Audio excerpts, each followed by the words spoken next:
Okay, so welcome again, everyone. Today, inshallah, we're going to be talking about IELTS Writing Task 1 Academic, okay? Not every detail about the IELTS Writing, IELTS Writing Task 1, but in particular, okay, the language that we need to use in writing Task 1 Academic. A lot of students actually are worried, okay, about the language, how to actually express, how to write the details, how to actually write the general trends, okay? If there is an increase, if there is a decrease, if the trend is leveled out, or maybe how to actually write about the proportions that the student sees in front of him or her. Anyway, okay, before we begin, I want to give you a very, very crucial detail about how to study writing. Okay, this is quite crucial, guys. في ناس ما بتسمع عندي سارة. طيب لحظة بس خلوني أبعت رسالة على الشات للناس اللي ما بتسمع بتكون مش مفعلة. اوكي، اللي هي المايك يضغط على إشارة السماعة أو المايك. اوكي I think اوكي تمام. شو المعلومة اللي quite crucial، كتير كتير كتير كتير كتير مهمة، جدا مهمة، وكتير يعني بتساعدني أو بتعطيني فكرة كيف بالضبط لازم أدرس الرايتنج ككل يعني. أوكي in general. أوكي، هاي عندنا إذا شايفين عندكم هون الجدول، خليني أكبره شوي. أوكي، شو هذا الجدول؟ احنا بنعرف انه الرايتنج عندنا two tasks. Okay, we need to do task 1 and task 2. صح؟ سواء انت بتعمل اكاديميك او بتعمل جنرال، عندك تاسك 1 وعندك تاسك 2. معظم الطلاب يحكوا لك والله التاسك 1 بالذات الاكاديميك تاسك صعب، الديتيلز كثيره، في عندك تقريبا 6 انواع من الفيجوالز، وممكن طبعا يخلطوا لك نوعين في بعض. وفي طلاب يحكوا لك يا ويلي يا سواد ليلي اذا اجتني الماب ولا اجتني الدياجرام. اوكي، انا بدي اطمنك واريحك. اوكي، خلي 90% من جهدك وشغلك في الرايتنج مش على التاسك 1، خليه على التاسك 2. ليش؟ لانه تلتين العلامه على التاسك 2، والتاسك 2 اصعب من التاسك 1 بمراحل. اذا عرفت تكتب التاسك 2، يعني اذا عرفت توصل للعلامه المطلوبه في التاسك 2، بتوصل بسهوله للعلامه اللي انت بدك اياها في التاسك 1. Please guys mute your mics guys اذا سمحتوا. اوكي ثانك يو. تمام. فاذا انت بتقدر توصل للعلامه في التاسك 2 بسهوله راح تجيب علامه التاسك 1. تمام، هاي نقطة واحد. نقطة اثنين، شو معنى لما يكون تلتين العلامة على التاسك 2؟ خلينا نطلع على الجدول التالي. لنفرض يعني طالب فرضا جاب في التاسك 2 جاب 7، هاي علامة التاسك 2، هاي الخط الأفقي هذا الهوريزونتال، جاب 7 في التاسك 2. اوكي، هلا لنفرض التاسك 1 ما زبط كثير، يعني جاب 6.5 في التاسك 1، هاي التاسك 1 6.5، يعني 6.5 وجاب 7 في التاسك 2، علامته النهائية في الرايتنج كم راح تكون؟ 7. اوكي طيب، لنفرض ما زبط، مش بس جاب 6.5 في التاسك 1، جاب 6 في التاسك 1، كم علامته في الرايتنج راح تطلع؟ برضه 7. يعني تخيل علامه واحده اوكي يعني كامله، تمام، بتفرق بين التاسك 1 والتاسك 2، ما اثرت على العلامه. يعني لو جبت 7 في التاسك 2 وجبت 6 في التاسك 1، علامتك بتضل 7، ما بتاثر. تمام اوكي، عشان تاثر العلامه لازم تكون علامتك اقل في التاسك 1 من التاسك 2 بعلامه ونص، وهذا شيء بعيد. الا اذا سمح الله ما حليتش التاسك 1 او ما كتبتش 150 كلمه. اذا انت كاتب 250 كلمه فما فوق في التاسك 2 و150 كلمه فما فوق في التاسك 1، تقريبا علامتك في التاسك 2 هي تقريبا نفس العلامه في التاسك 1. ممكن التاسك 1 اقل شوي، ممكن اكثر شوي، ولكن عاده ما بتفرق. اوكي تمام.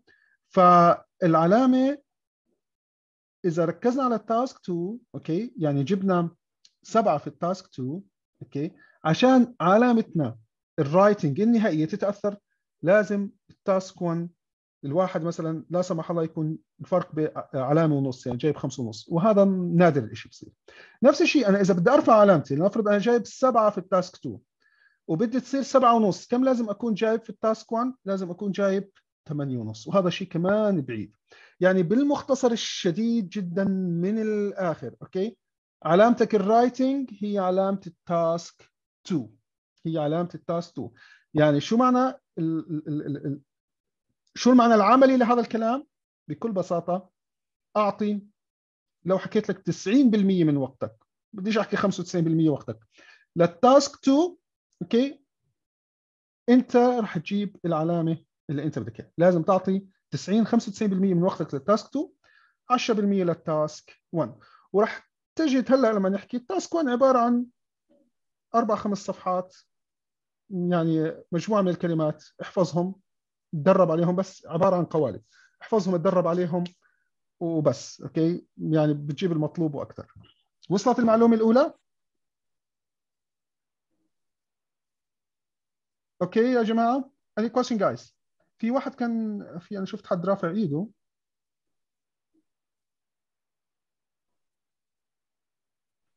any question guys؟ يعطيكم العافية. الله يعافيك. هلا خليل. الله يسعد مساك يا أستاذ، كيف يا حالك؟ مساء الورد، يا هلا، الله يسعدك. يا any question؟ اي سؤال؟ بدي أسأل تفضل. التاسك 2، معلش أنا يعني تفضل. جديد على النتس وبدي شوية استفسارات بس. وزي ما حكيت لك يعني راح انضم لاحقا إن شاء الله إليك، بس ولكن السؤال التاسك 2 اللي هو لازم نركز عليه، يس، ماله؟ بالأكاديميك والجنرال بيختلفوا عن بعض لا ولا لا نفس؟ لا لا لا، بالاكاديميك والجنرال نفسه.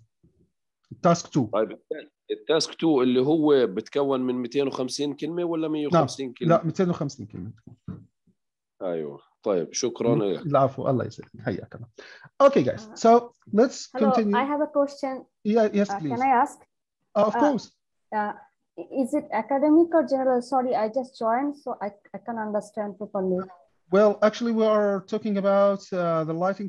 Okay, IELTS writing task 1 academic. Okay, we're going to talk about academic, but the previous table, okay, includes both academic, whether it's like academic or general.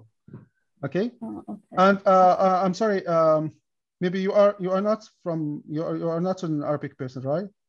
Yeah, I'm from Bangladesh. One Bangladesh. of my friends, she just shared me the link. Oh yeah, thank you.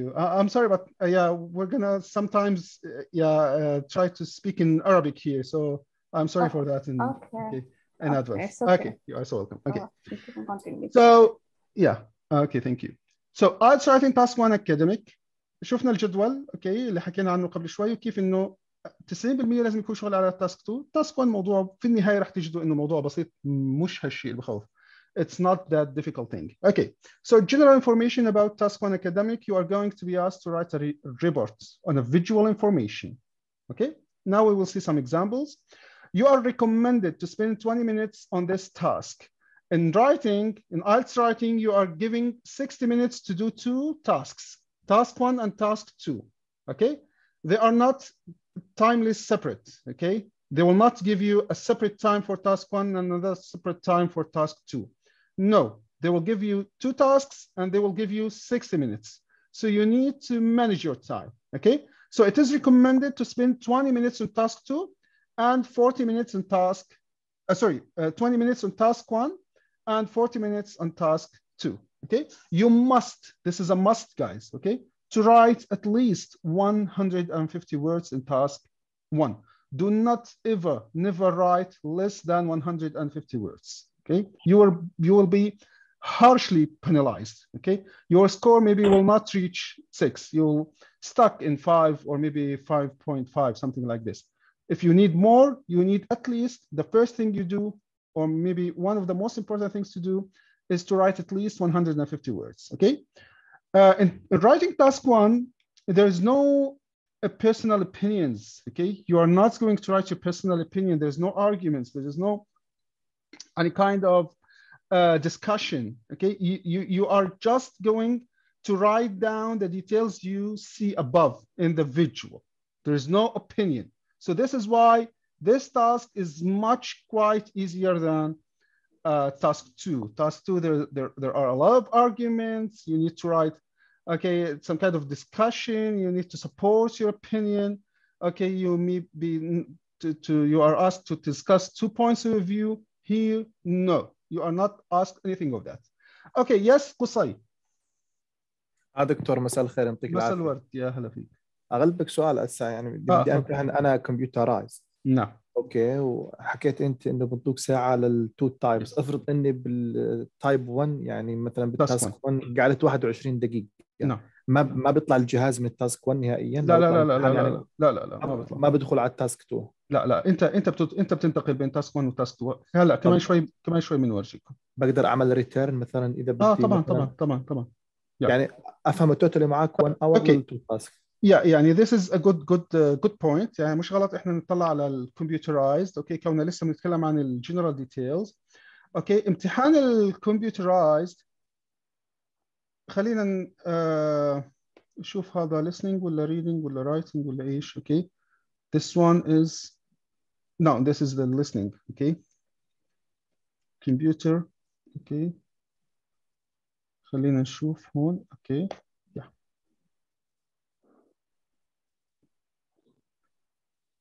okay, academic.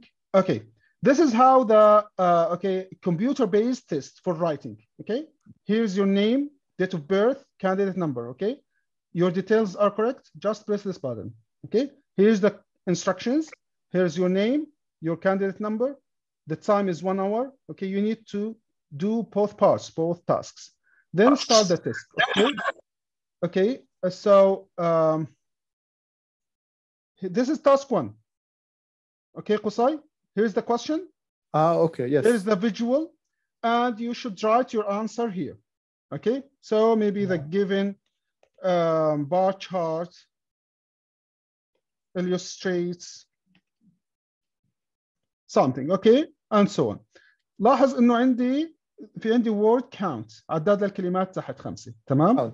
كاونتر كاونتر بعد لك الكلمات، وعندي هون التايم. هاي التايم شايفه؟ تمام. اوكي، هاي عندك مثلا اي وقت اي لحظه بتحب تروح تاسك 2 بس تضغط على رقم 2 تحت هون، شايفه؟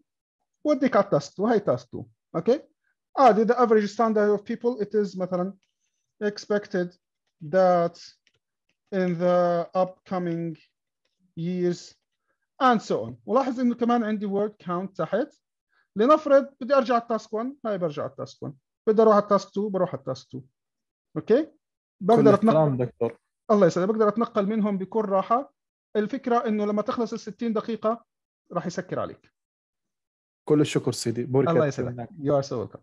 Okay, so okay, let's look at the examples. okay, what kinds of visuals that we're going to see in writing task 1. So this is the first visual that we are expected to see. What we call this, guys? شو هذا اسمه؟ Number 1. Table.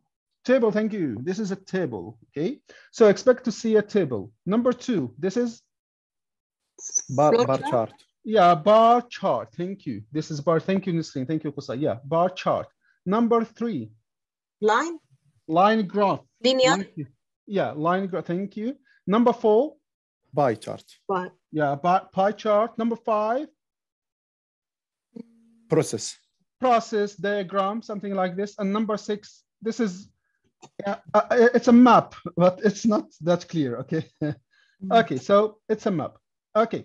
And this is, okay, sometimes the question is combined between 2 types of visuals. Okay. So let's, okay, so these the 6 types.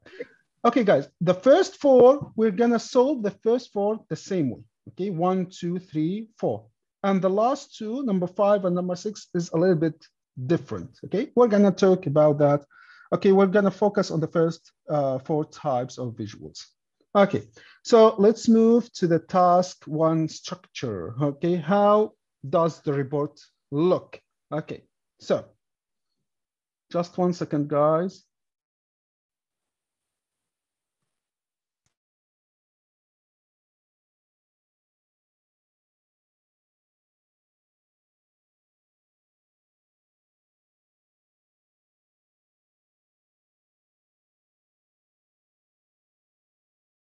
Okay, so sorry guys. Okay, so task 1 structure. Okay, كيف بيكون شكل الريبورت اللي أنا راح أكتبه. It should be separated or organized in 4 paragraphs. في عندي 4 parts of writing task 1. Okay, the first one is the introduction. In the introduction, I'm gonna paraphrase the question. The question اللي عندي فوق I'm gonna write it in my words. I'm gonna use my own words. Okay, so then the second part, the second paragraph is an overview. I should include an overview, guys. Okay, it's the general trend of what I see in the visual. Then I'm gonna write 2 body paragraphs. Okay, I'm gonna include the tiny details in paragraph 1 and paragraph 2. And generally, I'm gonna combine. I put together. I'll put the information that okay followed the same trend together here, and the other information that followed another trend, okay, in another body paragraph. Here in the overview sentence or in overview statements, I'm not gonna write details, guys. I'm not gonna write numbers. Okay, I'm just gonna just illustrate or give a general trend. The numbers are going up, going down. Okay. We have the same number all over the period, something like this. And now with examples, things will become clearer. Okay, so let's look at this example. خلينا نطلع على هذا المثال عشان نفهم بس يعني هون المثال هذا بس نفهم الستركتشر. اوكي انه كيف بكون شكل الريبورت. اوكي اوكي so okay, and هون question. The 2 pie charts below show the percentages of industry sectors' contribution to the economy of Turkey in 2000-2016. Okay, so this is the first pie chart. This is the second pie chart. The first one is for the year 2000. The second one is for year 2016. Okay, so we have four parts, 4 paragraphs. Okay, the first one is the introduction, the paraphrasing paragraph. شو معنى paraphrasing؟ يعني هاي جملة السؤال بنرجع نكتبها زي ما هي ولكن بعبارات يعني بنكتب نفس الكلام ولكن بعباراتنا الخاصة. Okay, so the given 2 pie charts ضفت كلمة given. Okay, بدل كلمة show حطيت illustrates، استخدمت كلمة ثانية. Okay, how different industry sectors contributed to the economy of Turkey percentage-wise in the years 2000 and 2016.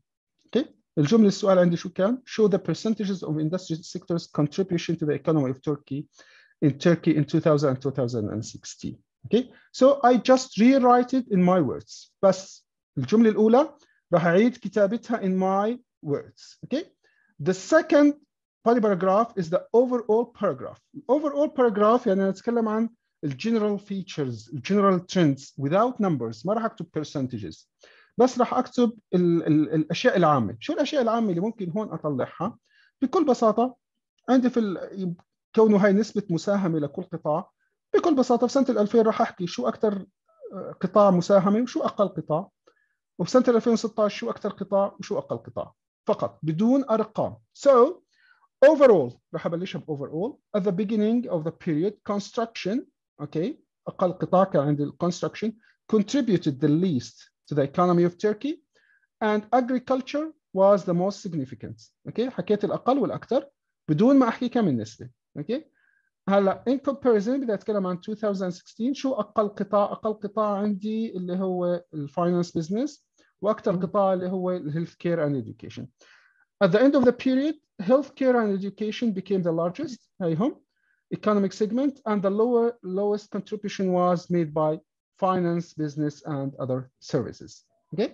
التو body paragraphs الثانيات راح يكون details. I'm gonna mention each sector with detail. I'm gonna try to cover as most information as possible.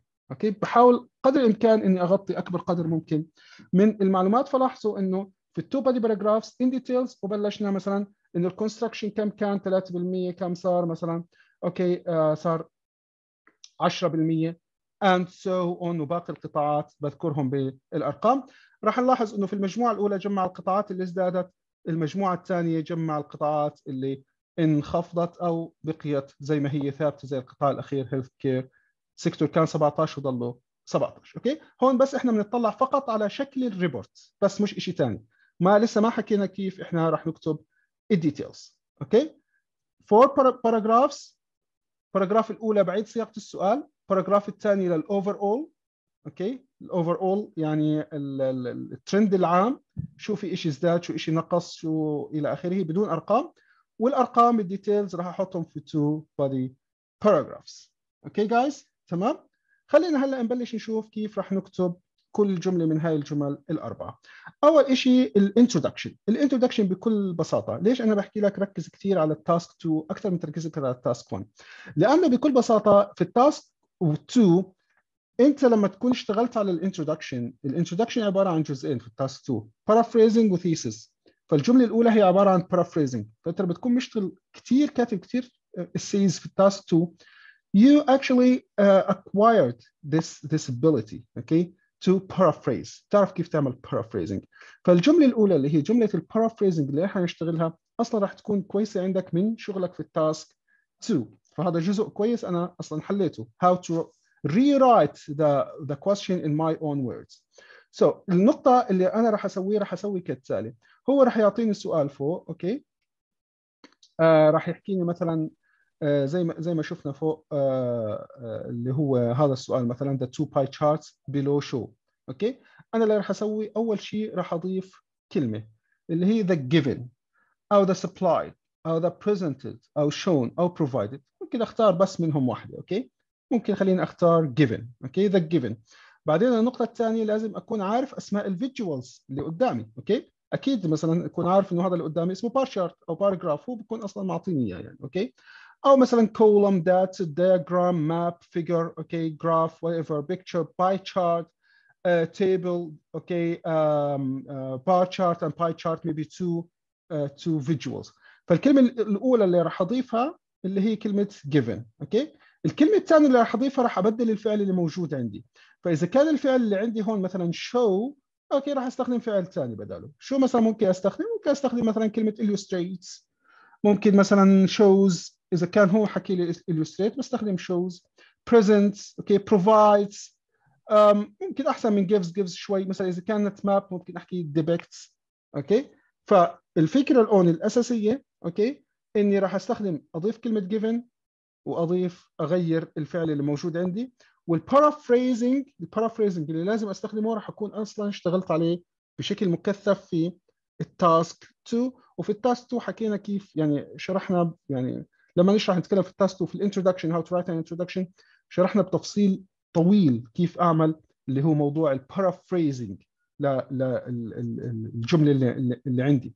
تمام اوكي فهدول النقطتين اللي راح يكونوا في الجمله الاولى الرئيسيه اللي هي الانترودكشن.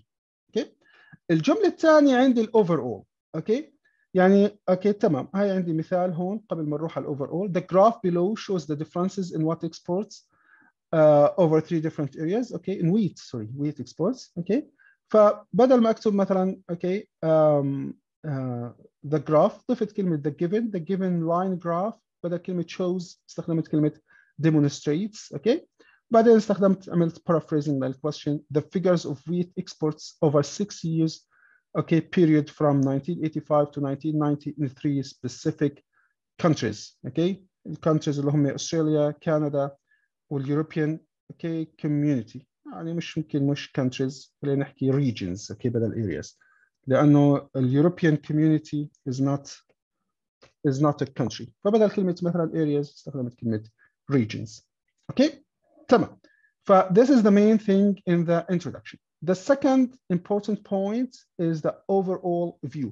لازم يكون عندي overall statement لانه الباند descriptor الاسيسور او الاكزامينر اللي راح يصحح ورقتك او يصحح اللي كتبته على الكمبيوتر راح يدور على الاوفر فيو ستيتمنت او الاوفر اول ستيتمنت لازم تكون موجوده.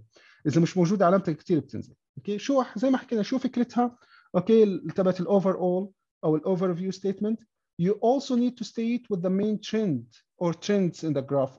شو المعلومات العامه تبعت الجراف اللي انا شايفها بشكل عام. اوكي راح ابلش الجمله، راح احطها في جمله لحال. اوكي، ممكن بعض الموديل انسرز تشوفوها محطوطه مع جمله الانترودكشن، بس انا بفضل نحطها في جمله لحال عشان الاكزامينر بدور عليها، فراح تكون واضحه قدامه شايفها. اوكي، وبفضل نبلشها بكلمه اوفرول. اوكي، اوفرول، بحيث انه خلص هاي الاكزامينر عارف انه هو الاوفرول، هاي اللي هي الاوفر فيو ستيتمنت. اوكي، الاوفر اول، وبعدين راح اعطي اللي هو الجنرال ترند. شو المصطلحات اللي راح استخدمها؟ هلا راح نشوف. فمثلا لما بدي اتكلم عن الانخفاض راح احكي مثلا فرضا عندي ديكلاين، بدي اتكلم مثلا عن الازدياد راح اتكلم انه increased. بس لاحظوا انه جمله الاوفر اول ما فيش فيها ديتيلز، ما فيش فيها نمبرز، ما فيش فيها ارقام. اوكي، فراح ابلشها باوفر اول، احط كما، وبعدين احكي انه increased او decreased او leveled out انه استقر. شو ممكن كلمات استخدمها عشان اوصف الترند؟ اوكي، راح نيجي للديتيلز. اوكي، الديتيلز بستخدمها في المصطلحات اللانجوج هول، راح استخدمها في الاوفر فيو عشان اوصف التغير، وراح استخدم كمان الديتيلز عشان اوصف الارقام في الجمل تبعت البادي باراجرافز. اوكي، now I'm gonna give details. You can give more specific details in the body paragraphs. في الاوفر اول زي ما حكينا بس بوصف الجنرال تشينج، اوكي، او الجنرال ترند. الديتيلز بخليها للبادي to body paragraphs. Okay, when you give the detail in your body paragraph in your alt writing task you must make reference to the data. Okay, لازم تحكي شو الاشياء، كل رقم لايش بيرجع. Okay, the key to organize your body paragraphs when alt writing task 1 is to group data. Okay, هلا راح نشوف كيف يعني نعمل grouping للداتا، كيف نشوف مثلا شغلتين او 3 شغلات اتبعوا نفس الترند، كيف احطهم مع بعض في جمله واحده، وشو الكلمه اللي راح استخدمها اللي كثير بتفيدني. اوكي، where there are patterns. Okay, to do this you need to identify similarities and differences. اوكي، اوكي، خلينا نشوف على some language that we can use. هلا شو الفكره في الديتيلز هون اللي راح نتكلم عنها كالتالي. هلا لنفرض عندي زي الباي شارت اللي شفناها قبل شوي، كان عندي 8 sectors او 8 points of details. هلا لما يكون 8 لنفرض 4 منهم ازدادوا. هلا ما بدي انا الاربعه هدول لما اجي اتكلم عنهم بنفس اللانجوج، بنفس الفيرب. اجي اتكلم مثلا sector 1 increased, sector 2 increased, sector 3 increased, sector 4 increased، كلهم استخدمت لهم increased. او مثلا الاربعه سيكتور الثانيين نفرض انخفضوا كلهم decrease decrease decrease decrease، او 2 او 3 ما صارش عليهم تغير، احكي there is no change there is no change. لازم اورجي الاكزامينر that I have a wide range of vocab. اوكي، لازم اورجيه انه عندي مدى من الكلمات. وين هذا المدى من الكلمات؟ هي عندي مجموعه من الكلمات كثير بتساعدني اني استخدمها عشان اوصف الاشياء المتغيره. اول شيء بالنسبه يعني هذا الجدول، اول شيء بيحكي لي كيف بدي اوصف الانكريز. اوكي، I'm gonna راح اوصف التغير، والشغله الثانيه راح اوصف حده التغير. فاول اسلوب اني استخدم كلمه واحده اوصف فيها التغير وحده التغير في نفس الوقت. كيف؟ يعني مثلا بدل ما احكي مثلا there was مثلا a significant increase، هيك انا وصفت اول شيء تغير وحدته بكلمتين significant و increase. اوكي، هاي الطريقه راح هلا نشوفها. الطريقه الاولى اني اوصف التغير وحدته بكلمه واحده بس. كيف هاي؟ ممكن استخدم هاي الكلمات. اوكي، اذا كان التغير fast، تغير كبير large، اوكي، ممكن استخدم كلمه واحده عشان توصفه. زي ايش؟ مثلا if the figures doubled. اوكي، يعني مثلا كان الرقم لنفرض 25 وصار 50. اوكي، ممكن احكي اوكي doubled. jump، اوكي، ممكن استخدمها كفيرب او كناون. اوكي، witnessed او experienced a jump، experienced a leap. move upward، rocketed زي الصاروخ ارتفعت الارقام. shot up، skyrocketed، اوكي، زي الصاروخ اللي يطير في السماء. soar، surge، tripled ضاعف 3 مرات. upsurge برضو كمان ارتفاع شديد او ارتفاع حاد. اوكي، so I can describe the increase if it's fast in only one word. هلا في بيسأل سامر بيحكي لازم نحفظ يعني كل هاي الكلمات؟ مش شرط كلها. اوكي، بس مثلا انكريز ممكن تحفظ منهم 2. تمام، بحيث لو اجاك مثلا 4 معلومات نستخدم مثلا 2 منهم في بهاي الطريقه، اني اعبر عن الازدياد الازدياد الحاد بكلمه واحده بدل ما استخدم كلمتين. اوكي، بدل ما احكي مثلا there was a significant increase. ممكن أحكي skyrocketed. Okay, the percentage skyrocketed at something like this. فممكن هاي ممكن معها مثلا so ممكن مثلا doubled jumped. Okay. هلا لنفرض التغير كان neutral يعني له شديد وله بطيء. Okay. تغير متوسط ممكن أحكي witnessed أو experienced a climb, an improve, an increase, a rise. Okay. What if the increase was slow? It followed an upward trend. ارتفاع يعني في منحنى تصاعدي خلينا نحكي. There is an upward tendency يعني في ميلان للارتفاع شيء بسيط. اوكي. شو في كلمات ممكن استخدمها للديكريز بدل ما دائما احكي decrease. اوكي. بدي كمان مره هون اوصف التغير بكلمه واحده. التغير وحدته بكلمه واحده.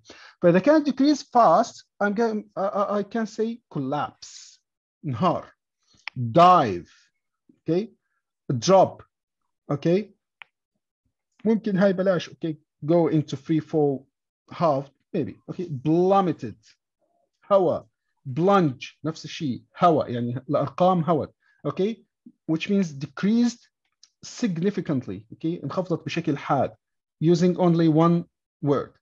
إذا كان عندي الانخفاض neutral لا هو حاد ولا بطيء عادي decline decrease fall reduce okay وممكن استخدم كمان الناون منها decline decrease a slide a reduction okay هاي الكلمات تزبط noun and verb.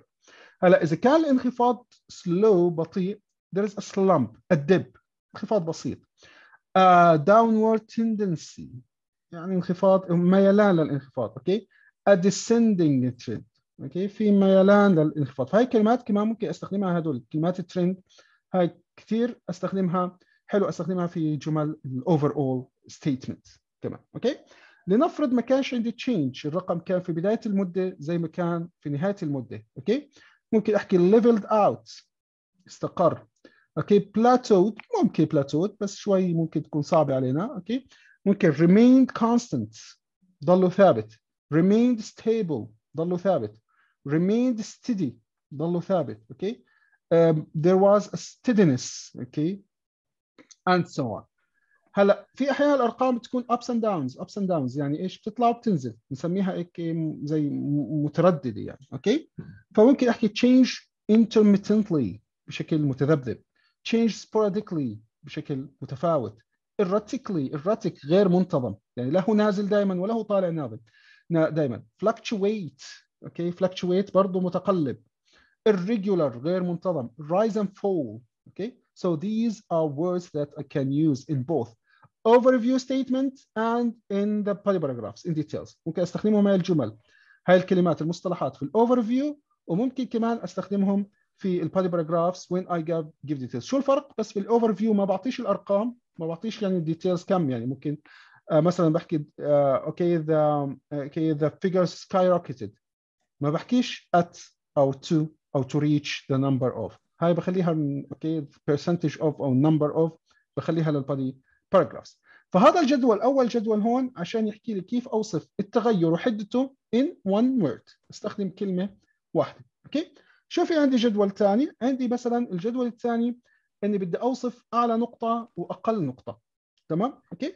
فعشان اتكلم انه النمبرز مثلا reached اوكي the lowest point شو ممكن اوكي المصطلحات اللي استخدمها plummet يا ابراهيم معناها هواء اوكي plummet اوكي وينها plummet اللي هي في النازل plummet اوكي plummet هواء سقط يعني هوت الارقام بشكل حاد انخفضت بشكل حاد يس وبلانش نفس المعنى اوكي سو low point اوكي بدي اوصف مثلا في عندي منحنى مثلا اوكي المنحنى هذا وصل او اقل نقطه بعدين رجع ارتفع كيف بدي اتكلم عن the at least point او low point ممكن احكي hit rock bottom اوكي يعني اصابت الاقل او اوكي القاع او اقل شيء the bottommost point is or was okay اقل نقطه was the lowest point touch the lowest point or reached the nadir of اوكي. هلا اذا كيف لو بدي اتكلم انها اوكي وصلت الارقام شو اعلى نقطه وصلتها اوكي culminated at وصلت القمة. culmination it reached a culmination of بحط الرقم. hit the peak هون البيك noun. hit the peak at something. peak هون كverb اوكي او اوكي it hit زي ما حكينا فوق the peak هون كnoun اوكي. peak معناها وصل القمة، وعادة بتعرفوا كلمة peak دائما نستخدمها مع يعني peak of a mountain قمة الجبل اوكي. reach the peak, reach the apex, reach the vertex, touch the highest point at or of اوكي. فهاي عندي تراكيب بستخدمها عشان اتكلم عن الهايست بوينت واللوست بوينت. التاسك 1 كله عباره عن يعني قوالب تمبلتس اوكي، مجموعه من التراكيب، وكونه رايك مش مطلوب احفظ مجموعه القوالب هاي مع شويه تمرين امورك ان شاء الله بتكون سهله. هلا ننتقل للجدول اللي بعده. اوكي تكلمنا في الجدول الاول انه كيف اوصف التغير وحدته بكلمه واحده. هلا كيف بدي اوصف التغير وحدته using two words كلمتين اوكي. فانا راح انوع وانا بكتب في الريبورت. اذا عندي 4 ارقام ارتفعت ممكن استخدم مصطلحين من الكلمات اللي اوكي one word، ومصطلحين من الكلمات اللي هو two words. two words يعني راح اضيف adjective او adverb. الادفيرب بيجي بعد الفعل، الادجكتيف قبل الاسم. فممكن احكي مثلا اوكي لما يكون التغير اوكي يكون حاد اوكي، فممكن استخدم كلمتين. بحكي مثلا it اوكي increased considerably. فوصفت التغير اللي هي increased، وحدته considerably معناها اوكي يعني high increase او a lot of increase. تمام. in two words. هاي الكلمة الأولى adverb والكلمة الثانية adjective. أو ممكن أحكي مثلا there was أو it experienced a considerable increase. اوكي considerable معناها حاد اوكي او عالي اوكي. تمام. فهي وصفت التغير مع حدته بكلمتين. او ممكن احكي it increased او decreased dramatically او it witnessed a dramatic increase.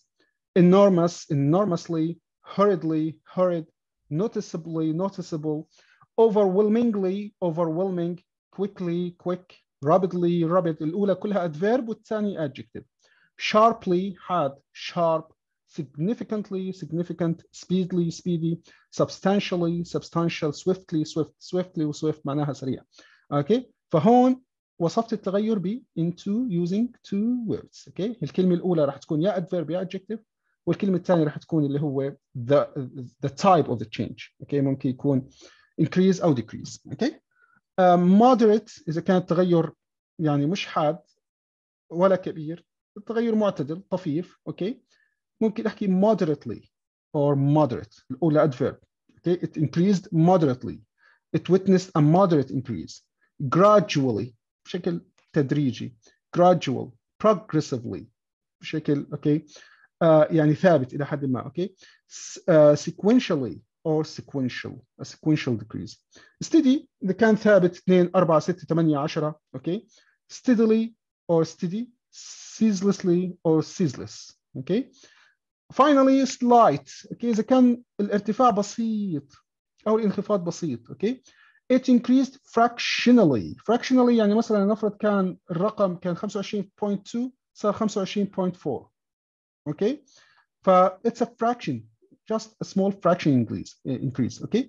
or mildly. okay. or mild. slightly, slight, slowly, slow, tediously or tedious. فهاي كل هالكلمات أنا اللي بستخدمها عشان أوصف التغير ب two words. هلا أنا راح أنوع أستخدم الاثنين، يعني راح أستخدم هاي الطريقة وأستخدم برضو هاي الطريقة. اوكي. عشان أورجي الإكزامينر إنه أنا بقدر أستخدم اوكي عندي wide range of vocabulary وعندي اوكي good grammar. اوكي. تمام. هلا شو كمان في لغة بيطلب مني إني أستخدمها. I need sometimes to use approximation. شو ميزة الapproximation؟ approximation أحيانا الأرقام بتكونش دقيقة تماما. أوكي. ويعني بدل ما أنا دائما مثلا نفرض عندي رسمة فيها 10 أرقام. أوكي. أو مخطط في percentages في 10%. ما بديش كل البرسنتجز أحكيهم بنفس الطريقة يعني. أوكي. well the first point at 12%, the second point 15%, the third point 20%, the fourth point 25%. بدي أحاول كمان أنوع من طريقة تعبيري عن النمبرز اوكي والفيجرز. فممكن تمام، بدل ما احكي دائما الرقم زي ما هو استخدم اشياء ثانيه. من الاشياء اللي ممكن استخدمها الابروكسيميشن، التقدير. لما يكون مثلا البرسنتج عندي مثلا 51% او 25.5 او مثلا 10.1، اوكي، شيء قريب على رقم صحيح، شو ممكن استخدم؟ ممكن استخدم approximation about a half. لما يكون 51% ممكن او 49% احكي about a half، تقريبا النص، about a quarter، اوكي، almost 30%، اوكي، تمام، or almost a third for example. approximately 50%. لما يكون مثلا 50.1 لو حكيت approximately it's okay. around, just about, just below, just over, just under، اوكي. يعني الرقم مثلا 24.9 فانا شو حكيت؟ just under a quarter، يعني شيء بسيط اقل من الربع. it's a great way، احسن من اني كل الارقام اللي عندي كلهم كتبتهم بنفس الطريقه، كتبتهم فقط كارقام، اوكي. او ممكن شو كمان a little more than a half 51%، a little less than 1/10، اوكي، كان مثلا 9.5، more or less nearly a quarter، اوكي، يعني خلينا نحكي 25.3، اوكي. practically the same، يعني practically the same تقريبا نفسه، اوكي. roughly يعني around، roughly the same، well above, well below، okay. So another good way to write the something instead of just writing numbers is to write approximation، تقريبات. هي طريقة ثانية، okay. A good way. هلا بدي اتكلم مثلا عن phrases that show time. ما بديش كلهم مثلا نفرض كان عندي period وعندي 8 يعني sectors اتكلم في البيريود هاي، ما بديش ال8 sectors كلهم نفس الشيء، والله between كذا and كذا، between كذا and كذا. No, let me try something else. فبدل مثلا عندي الطريقة الأولى العادية between year or month and year or month، ممكن أحكي from to، okay. ممكن in something أو in the beginning of the period أو at the beginning of the period at، okay. on، طبعا هدول البروبوزيشنز اللي بستخدمهم، الان بستخدمها مع الير والمانث، والاون بستخدمها مع الداي والدي اوف ويك والديت، اوكي. انتبه عليهم البروبوزيشنز. الات عاده بستخدمها مع الاور او في بعض التركيب المعينه، اوكي. in or by the end of the period, by the year of something, during the period، between from استخدم كمان during، over the period، اوكي، over the century. هي عندي 4 تراكيب استخدمهم عشان اتكلم عن بدايه الفتره ونهايه الفتره، between, from, during, over the period, over the century, later half of the year, and so on, over the next or past or previous days, maybe weeks, months, years, decades. Another way, okay, to talk about the time. هلا شو الفكره احنا هين بنحكيها؟ انه الفكره انه ما بديش امسك نفس الجمله واكررها 3 4 5 6 7 مرات، لازم شوي انوع. فهي هون بقدر انوع، استخدم تراكيب مختلفه عشان اتكلم عن الفتره الزمنيه، اوكي. البرسنتجز كمان، البرسنتجز زي ما حكينا اخذنا طريقه الابروكسيميشن، ممكن هلا ناخذ كمان طريقه ثانيه، اوكي، انه في بعض البرسنتجز ممكن اعبر عنها بالكلمات بدل ارقام. like what? okay, for example 20%. 20% بدل ما اكتبها زي ما هي 20%، اوكي، ممكن اكتبها in proportion 1 out of 5، خمس، او 1/5 of، اوكي، in fraction 1/5 of، اوكي. عشان لانه مثلا قبليها معلومتين كتبتهم ارقام، بديش كل المعلومات اكتبها ارقام، ممكن هاي اكتبها ككلمات 1 out of 5 او 1/5، اوكي. 10% of 10%، ممكن احكي عنها 1 out of 10 او 1/10 of. 50% ممكن احكي 1 out of 2 او 1/2 of، تمام. كمان هاي بيساعدني الفكره اني انوع في الكلمات اللي عندي، بديش كلهم اكتبهم just numbers. وعلى فكره هم الاسئله اللي بيجيبوا لكم اياها بتعمدوا يكون فيها اشياء انه انت بتقدر تكتبها باكثر من طريقه، اوكي. يعني ممكن حتلاقي انه في ممكن اشياء مثلا زي هيك، اوكي، ممكن تلاقي مثلا 25%، ممكن تحكي 1 out of 4 25%، صح ولا لا؟ اوكي and so on. طيب ننتقل كمان، اوكي، to make some kind of comparison، اوكي. اذا بدك تعمل في معلومتين مثلا متشابهات، أو مختلفات كيف ممكن نعبر عنهم similarities with differences if the numbers are exactly the same نفس الرقم. اوكي فشو فائدتها هاي فائدتها هذا الجدول فائدته انه اعمل شيء اسمه جروبينج اني اجمع المعلومات اللي زي بعض اوكي تمام احطهم في جمله واحده بدل ما معلومتين او ثلاث متشابهات احط كل واحده منهم في جمله فهيك راح يطول مني الكلام. لا الثلاثه كلهم بجمعهم in one sentence. كيف ممكن لما استخدم بعض التركيب اللي بتعطيني similarities وهلا حنشوف عليهم مثال. اوكي فمثلا بدل ما اعمل جمله جديده بعد ما احكي الرقم الاول تبع المعلومه الاولى احكي absolutely the same as واحكي رقم المعلومه الثانيه. اوكي equal to يعني الاثنين بحطهم في جمله واحده. اوكي equal to the figures of something. اوكي exactly the same identical to just the same as precisely the same. اوكي almost the same احيانا زي ما حكينا مثلا نفرض الرقم الاول مثلا كان 25% الرقم الثاني كان 26% قريبين كثير لبعض. اوكي فممكن برضه احطهم في نفس الجمله واحكي بعد ما اخلص الرقم الاول 26% about the same as the second. اوكي او ده مثلا the construction sector for example almost identical to almost the same as nearly the same as practically the same as. اوكي او اذا كان مثلا اوكي مش نفس الرقم بيختلف تماما. اوكي اذا بدي اعمل differences well the reverse is the case of هاي جمله عشان ابلش بدي احكي له لا انا بدي احكي عن منحى ثاني هلا بدي احكي عن الاشياء اللي انخفضت كنت احكي عن الاشياء اللي ارتفعت هلا بدي اتكلم عن الاشياء اللي انخفضت.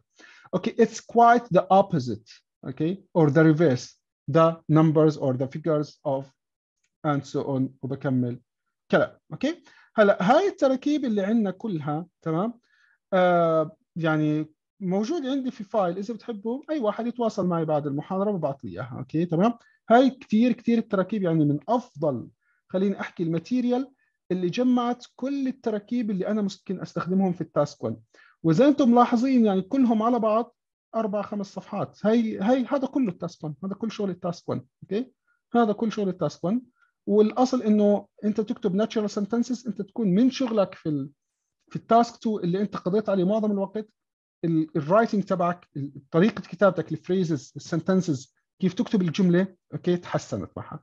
التاسك 1 شغلته بس انك تحفظ هاي يعني من كل جدول لو حفظت لك 2-3 خلص انت الرايتنج تاسك 1 يعني يو ماستر اوكي اتقنته راح تكون. خلينا ناخذ 1 اكزامبل على الباي تشارت ونفس الاكزامبل بتطبق على البار جراف وعلى اللاين جراف وعلى التيبل بنفس الطريقه بينكتبوا لانه كلهم نمبرز وفيجرز. الشيء اللي بيختلف اللي هو الماب والدياجرام راح نحكي بس الشيء اللي راح نركز عليه في الباي في الدياجرام وفي الماب. اوكي خلينا بالله نشوف الباي تشارت. هاي عندي اوكي الباي تشارت هاي خلينا اكبر شوي الشاشه بحيث الخط يصير اوضح. تمام عندي the two pie charts below show the percentages of industry sector's contribution to the economy of Turkey in 2000 and 2016. حكينا عنها هاي قبل شوي في الاكزامبل. اوكي بنرجع هون راح نتكلم وراح نركز على الديتيلز نشوف كيف الديتيلز نتكلم عنها. اوكي اول جمله زي ما اتفقنا راح تكون introduction راح اعيد كتابه الكويستشن ستيتمنت in my own words. زي ما حكينا بنضيف كلمه given وبنضيف فعل بنغير الفعل اللي هو معطيني اياه. هون معطيني show فهون راح استخدم illustrate. So the given two pie charts illustrate how different industry sectors contributed to the economy of Turkey percentage-wise in the years 2000 and 2016. هذا الجزء الأول عملت إعادة صياغة للكويستشن عندي هون. الجزء الثاني أو الجملة الثانية الباراجراف الثاني راح تكون الأوفر وزي ما حكينا الأوفر في الباي شارت هون راح آخذ أعلى شيء وأقل شيء. الأجريكلتشر أعلى شيء والكونستراكشن أقل شيء. الأجريكلتشر عفواً الهيلث اند كير اعلى شيء والبزنس وفاينانس اقل شيء. ابلش في 2000 at the beginning of the period. لاحظ هون ما استخدمليش in 2000 عشان ما يضلوش دائما يحكي لي in 2000 بدي ينوع في الكلمات. اوكي at the beginning of the period بدل ما يحكي in 2000 construction contributed the least. اوكي هذا general trend to the economy of Turkey and agriculture was the most significant. كلمة significant حكينا معناها كبير. اوكي in comparison at the end of the period بدل ما احكي لي in 2016 استخدم مصطلح ثاني healthcare and education became. طبعا لاحظ هون اللانجوج الجرامر كونه التاريخين في الماضي 2000 في الماضي و2016 في الماضي، فكل الافعال راح استخدمها simple past. اوكي كلها راح تكون simple past. became the largest economic segment كلمه معناها اللي هو شريحه يعني proportion. اوكي and the lowest contribution was made كله past simple past by finance business and other services. هلا نشوف كيف اتكلم في الديتيلز وشوف كيف طبق الاشياء اللي اخذناها واللي حكينا عنها في الجدول. نشوف in details. Construction sector accounted for 3%.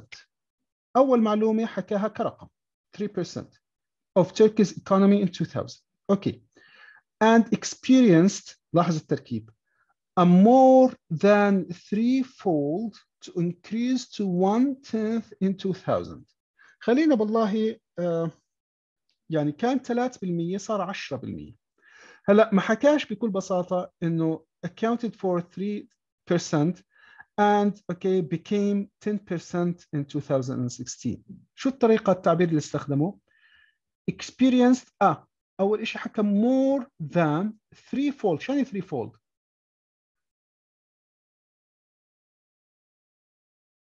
شو معنى threefold؟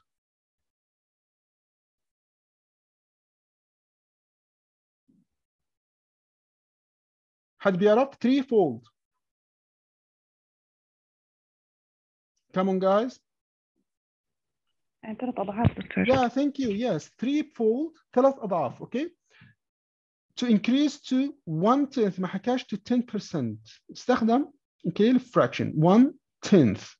لاحظوا كيف نوع. طبعا هي مش تماما 3 أضعاف لأن 3 أضعاف تبع الثلاث راح يكون 9%. فحكى more than threefold. economic وخلصنا هيك من ال construction. Economic income from trade, utilities and transportation was 14% in 2000 and experienced لاحظ استخدم التركيب ما حكاش increase استخدم 2 words. adjective مع noun a slight growth of 2%. لاحظ هون عبر عنها بالفرق يعني كانت اللي هو التريد التريد اللي هو 14 صار 16. تمام ما حكاليش صار 16 حكالي الفرق. it experienced a slight growth of 2% in 2016. ازدادت 2%. كانت 14 وزادت 2% معناته مفهوم انها صارت 16. لاحظ كيف بنوع في اللغه. at the beginning of the period manufacturing and finance. وين manufacturing and finance؟ اللي هي هاي manufacturing 8 والفاينانس كان 5. لاحظوا كيف هدول بده يجمعهم في جملة واحدة وهذا التركيب كثير حلو. ليش جمعهم في جملة واحدة؟ المانيفاكتشرنج 8 صار صار 12 ازداد. والفاينانس كان 5 برضه ازداد صار 8. شوف كيف جمعهم التنتين في جملة واحدة. businesses and other services made up في الباست 8% and 5% of Turkey's economy. هاي الكلمة اللي راح استخدمها عشان أعمل grouping للinformation. respectively. شو معنى كلمة respectively؟ معناها على الترتيب. يعني رقم 8% راح يكون لأول شيء نذكر. شو أول شيء نذكر؟ اللي هو manufacturing. So 8% for manufacturing and 5% for finance, business, and other services. And these figures rose to ارتفعت to 12 and 8% respectively. برضو respectively يعني على الترتيب. يعني 12% for the first thing اللي هو manufacturing وال 8% for the second one which is finance business. شو ميزة هاي كلمة respectively؟ خلتني بدل ما اضطر اكتب جملة كاملة للمانيفاكتشرنج وبعدين جملة كاملة للفاينانس جمعتهم التنتين in one sentence. هيك بختصر شوي وبجمع المعلومات. والجروبينج هاي مهارة advanced. هاي بتعطيني علامات إضافية. فكيف أعمل جروبينج؟ بستخدم respectively. كثير كلمة كثير رائعة. هلا ننتقل على الأشياء اللي انخفضت حطها في باراجراف ثاني. agriculture. الagriculture كان 24 صار 14. كيف عبر عنها؟ agriculture which comprised almost a quarter. لاحظوا ما حكاش was 24%. حكى almost a quarter، طريقة ثانية للتعبير عن النمبر، تقريبا الربع، 24% تقريبا 25% of Turkey's economy in 2000 fell. لاحظ استخدم كلمة ثانية بدل كلمة decrease أو كلمة decline، استخدم fell to 14% in 2016. Okay, in 2000 economic outputs from government and leisure and hospitality sector. when okay أول واحدة اللي هي الجفرمنت، okay الجفرمنت كان 12 صار 9، الليجر كان 17 صار 14، اثنين انخفضوا، والنقطة الثانية اثنين انخفضوا بنفس النسبة، يعني كان 12 صار 9 انخفض 3%، والليجر كان 17 انخفض بنفس النسبة 3% صار 14، فهدول بقدر احطهم الاثنين في جملة واحدة وبستخدم معها كمان كلمة respectively، صح؟ اوكي؟ So government and leisure and hospitality sector were at 12 and 17% respectively. 12 راح تكون للgovernment، 17 راح تكون للleisure and hospitality. And both الاثنين decreased by 3%. الاثنين انخفضوا بنفس النسبة after 16 year period. وهون ما حكاليش in 2016، عبر عن الفرق في المدة 16 year period. In contrast ضل عندي ايش اللي هو الهيلث كير، كان 17 وضلوا 17 ما تغير، فشو حكالي؟ Contribution from healthcare and education sector remained constant. الكلمة اللي أخذناها عشان أتكلم إنه there is no change in both years at 17%. جملة كتير ريبورت كتير رائع، واستخدم لاحظوا كيف الوايد رينج اوف فوكاب، كيف الجرامر كان صح كله كان في الماضي، اوكي كيف عبر عن البرسنتجز بكلمات ثانيه مختلفه، ما استخدم نفس الكلمه نفس التركيب عشان يوصف التغير او عشان يوصف حده التغير او عشان يوصف الرقم، وكيف عمل جروبينج للمعلومات. So this is a great report. يعني تقريبا هذا ممكن نعتبره ريبورت كتير مثالي. So any question guys؟ أي سؤال على الريبورت هون؟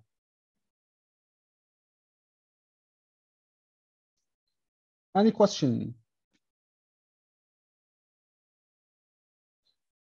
باقي الأشياء التيبل نفس الطريقة، أوكي تمام. راح أعمل جروبينج وراح أستخدم أوكي الكلمات والمصطلحات، أوكي راح أنوع في الكلمات، تمام. أوكي عندي 4 جمل زي ما اتفقنا، أوكي الانترودكشن الأوفر أول والتو body paragraphs، أوكي وراح أستخدم كي تركيب، أنوع في التركيب اللي أنا بستخدمها عشان ما استخدمش نفس المصطلح دائما، وحتى التعبير عن الرقم ما يكونش نفسه. ودائما انتبه إنه هم بيحطوا لك يعني أرقام إنه تزبط تعملها جروبينج. يعني لاحظ مثلا هون عندي، لاحظ على هاي الشركة بينفور ليميتد، أوكي لاحظ الأرقام 9 11 13 15 17 صح؟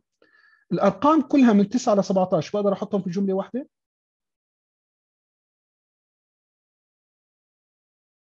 ممكن؟ ممكن ولا مش ممكن؟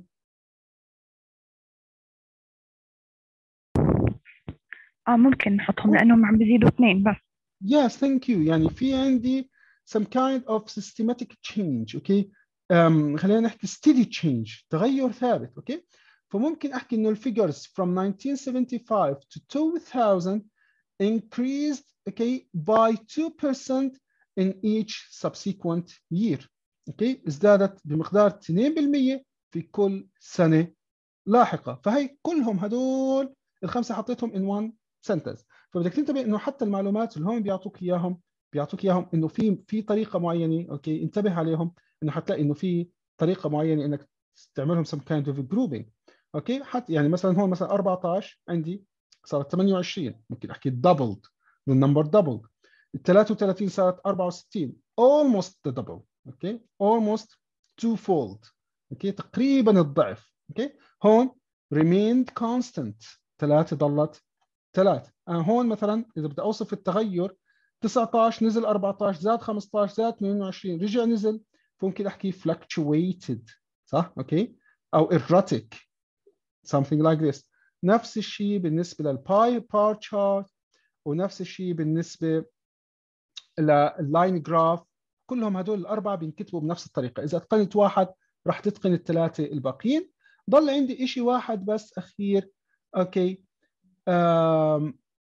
اللي هو الدياجرام والماب. الدياجرام والماب نفس التركيب، أوكي، بس ما فيش عندي هون أرقام. الفكرة هون اللي راح أسويه إني راح أجمع البروسيس in one sentence using the passive voice. يعني عندي زي ما انتم هون شايفين عندي 3 وكأنه 3 stages. هذا شو هو الفيش باي برودكشن لاين، انتاج خط انتاج فطيرة السمك. اوكي، عندي الخط الاول تبع البوتيتو او بوتيتوز، الخط الثاني تبع الفريش سالمون السلمون، والخط الثالث تبع التوزيع، اوكي، الستور ديسباتش. فلما اتكلم عن العناصر ما راح احط كل نقطة من هاي النقاط احطها في جملة لحال، احكي cleaned then the potato are peeled and ما بعرف شو and sliced. لا، كلهم بحطهم في جملة واحدة. اوكي، وبستخدم الباسيف المبني المجهول. يعني potatoes are cleaned peeled sliced boiled then chilled. كلهم هيك. هاي خلصت الخط هذا كله in one sentence. The fresh salmon, okay, cooked in the oven, okay, after lemon juice and salt are added, okay, then it is inspected. Oh, sorry, the skin and bones are removed before it's inspected. Then the peas and the sauce are added. Then the plate or the container is wrapped. Okay, كله بالباسيف. نطلع عليها هيك بشكل بسيط في بالذات الباراجرافز body paragraphs. لاحظ the potatoes which have been delivered up to 1 month in advance are cleaned. لاحظ الباسيف are cleaned. هون ما فيش عندي time فراح استخدم present simple present. are cleaned, peeled and cut into slices. The slices are boiled then chilled before being stored until needed. سطر واحد خلصت في البروسيس كلها هاي من هون لعند stored. وضحت؟ ونفس الشيء السالمون لما يتكلم عن السلمون. اوكي تمام؟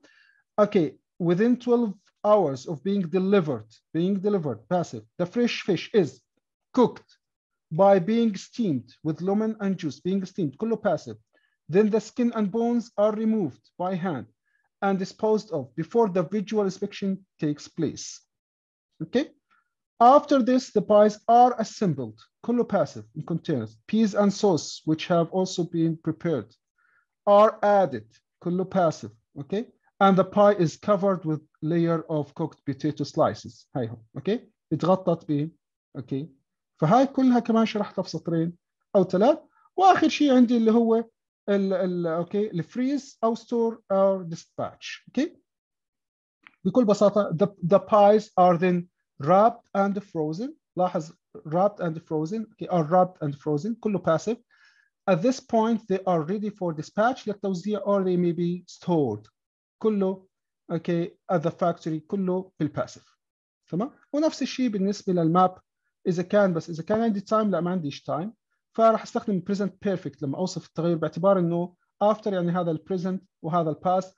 ونفس الشيء راح احكي انه راح استخدم الباسيف are added are constructed okay are built okay are introduced او is introduced and so on. عندي map هون okay before وهي الافter.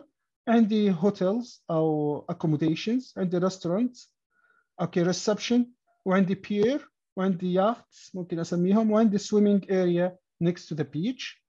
بكل بساطة لما اجي اتكلم في details انه accommodations are introduced okay restaurant and the reception in the center of the area between the two accommodations.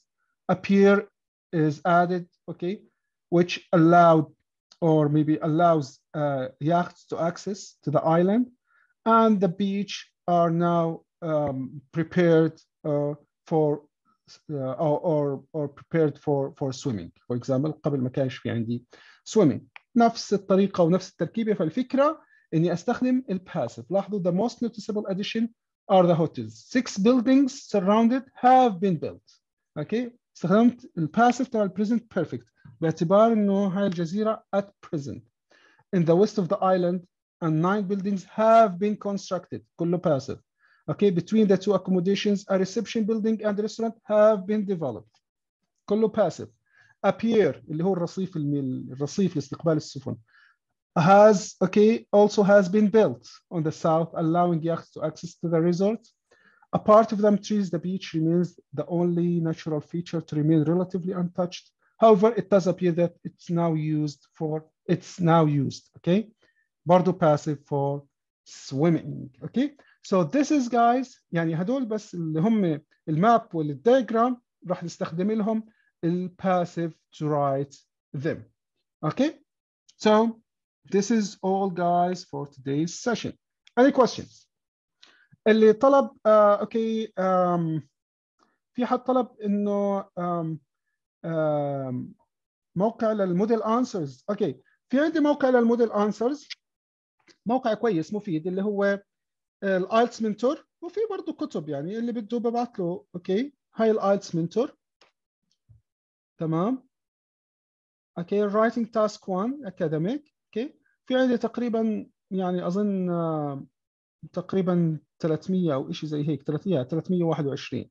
اوكي 321 اوكي question in writing task 1.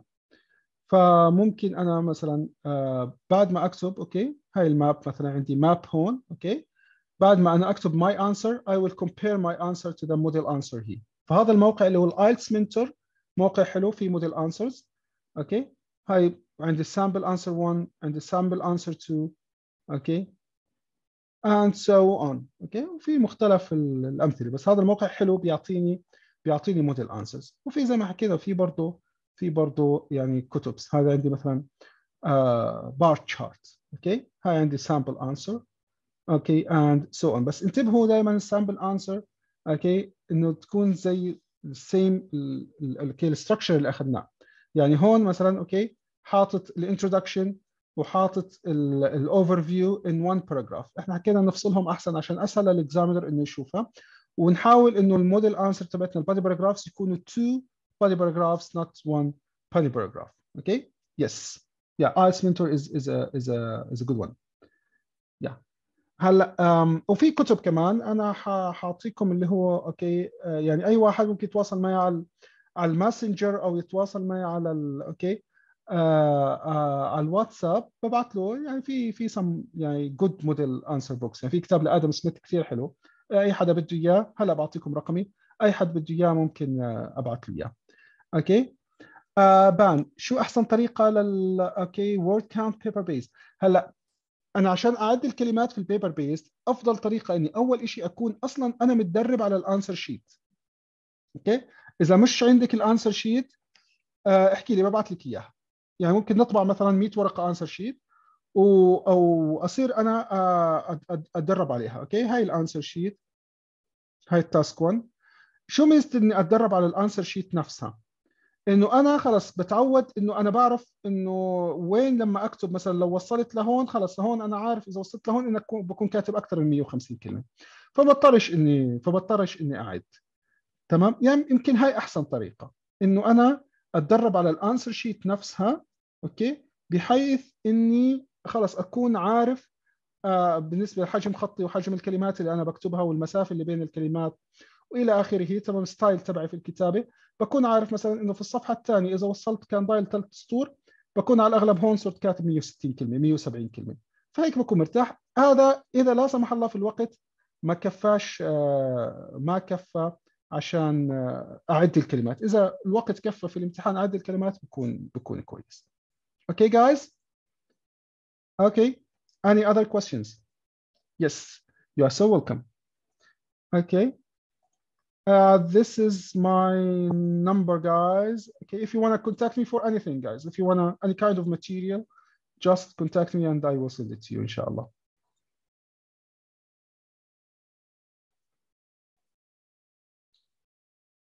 كم باراجراف للقطعة في التاسك 1؟ حكينا لازم 4. introduction overall 2 body paragraphs.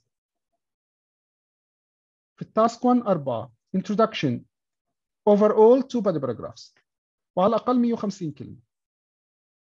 اتفقنا في بداية المحاضرة إنه نركز على التاسك 2، 90% من وقتنا للتاسك 2. وشوية المعلومات اللي حكيت لكم إياها اللي هي أوكي اللي مجمعين فيهم إحنا كيف أوكي التمبلتس اللي أخذناهم، كيف أعبر عن التشينج وكيف اعبر عن حده التغير. اوكي، اي حدا بده اياها بس يبعث لي ببعث له اياها ان شاء الله. اوكي، تاسك 2 maybe next month ان شاء الله سامر. احنا الاسبوع الجاي رح نعمل سبيكينج، ممكن الشهر الجاي نعمل تاسك 2.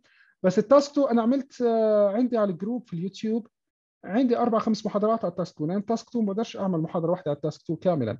فعندي محاضره عن الانترودكشن، محاضره عن بادي باراجراف، محاضره عن الكونكلوجن. فابعت لي ببعث لك اللي هو رابط اليوتيوب، قناه اليوتيوب وفيها الفيديوهات ان شاء الله. حكينا المقدمه، بس بعيد كتابه السؤال بكلماتي. الاوفر فيو بتكلم عن الجنرال ترندز، هل والله الارقام طالعه، الارقام نازله، الارقام زي ما هي، او اذا كان بار تشارت مثلا شو اعلى شيء، شو اقل شيء، تمام، وهكذا. المقدمه بس بتكون اعاده صياغه للسؤال. الاوفر اول، الجنرال ترندز.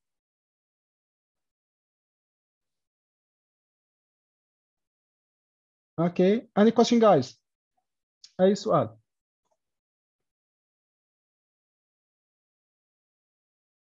So you are so welcome guys, and I'm so honored to have you in this session.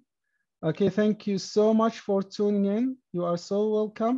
See you next week, inshallah. And if you need anything, don't hesitate to contact me at any time. Okay, thank you. Sleep tight. See you next time, inshallah. Take care. Bye bye. You are so welcome. يعطيكم العافية. يعطيك العافية سامر، نسرين، السماء, and all guys. All others.